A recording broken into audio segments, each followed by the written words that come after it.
प्रदर्शन से धधक उठा बांग्लादेश। इस बात का विरोध कर रहे हैं बांग्लादेश के छात्र। आखिर क्या है 1971 का इतिहास जिसका खामियाजा आज भुगत रहा बांग्लादेश? शेख हसीना से बगावत पर क्यों उतर गई बांग्लादेश की जनता? इस आग में क्यों धधक उठा बांग्लादेश? सबसे बड़ा सवाल तो यही है। वहां पे 56% आरक्षण लागू है, इसके बावजूद भी इतना बड़ा और इतना आपत्तिजनक विरोध प्रदर्शन क्यों? नमस्कार, मैं नेहा द्विवेदी और आप देख रहे हैं सच टॉक्स। बांग्लादेश में विरोध प्रदर्शन का कारण है आरक्षण। अब आरक्षण वहां पे जब 56% आरक्षण वहां पे लागू है, लेकिन इसके बाद भी इतना विभत्स, इतना अग्निमय जो ये प्रदर्शन दिखाई दे रहा है, जहां पे तोड़ फोड़ क्या कुछ नहीं किया गया। प्रधानमंत्री के आवास पे लोग घुसकर जिस तरह से माहौल बना रहे हैं, जिस तरह से उनके कपड़े, उनकी साड़ी, उनके अंडरगारमेंट्स को जिस तरह से बेशर्मी के साथ कैमरे के सामने दिखाया जा रहा है, ये कहीं से भी बर्दाश्त नहीं है।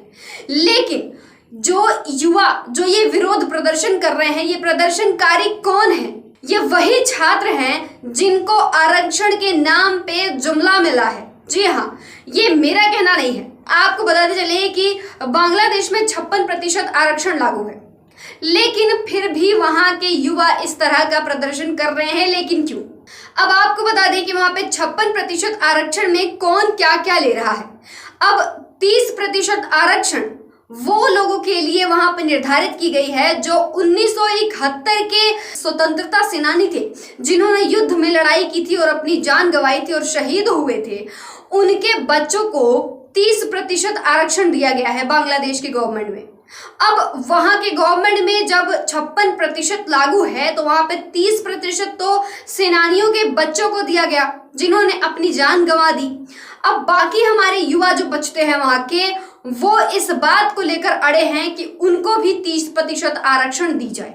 अब इस 30% आरक्षण को लेकर जो मांग उठाई जा रही है, जिसको शेख हसीना ने मना कर दिया था। जी हाँ, वहां की प्रधानमंत्री जो अभी भागी भागी फिर रही हैं, वहां उन्होंने वो मना कर दिया था कि वो वहां पे 30% आरक्षण केवल स्वतंत्रता सेनानी के बच्चों के लिए है, और इस बात को उन्होंने मना कर दिया था। अब दूसरी तरफ वो बच्चे लगातार इस बात को लेके इसका विरोध प्रदर्शन कर रहे हैं, और जितने भी और भी युवा हैं वो विरोध प्रदर्शन में भाग भी ले रहे हैं। वहां के 10% आरक्षण सामाजिक आर्थिक तौर पर पिछड़े जिलों को और 10% महिलाओं के लिए मिला है, और बाकी 5% आरक्षण जातिगत अल्पसंख्यक समूहों के लिए और इतनी सारी ये फीसदी जो दी गई हैं, ये महिलाओं के लिए है, दलितों के लिए है और वहां के पिछड़ी जातियों के लिए है।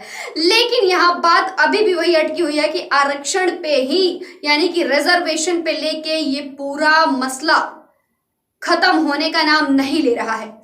जिस तरह से आप देख सकते हैं कि बांग्लादेश में विरोध प्रदर्शन हो रहा है, किस तरह से वहां महिला के आवास पर घुस करके जिस तरह से आगजनी की जा रही है, जिस तरह माहौल बनाया जा रहा है, एकदम बेकार तरीके से पेश करने की कोशिश की जा रही है उनके कपड़ों को।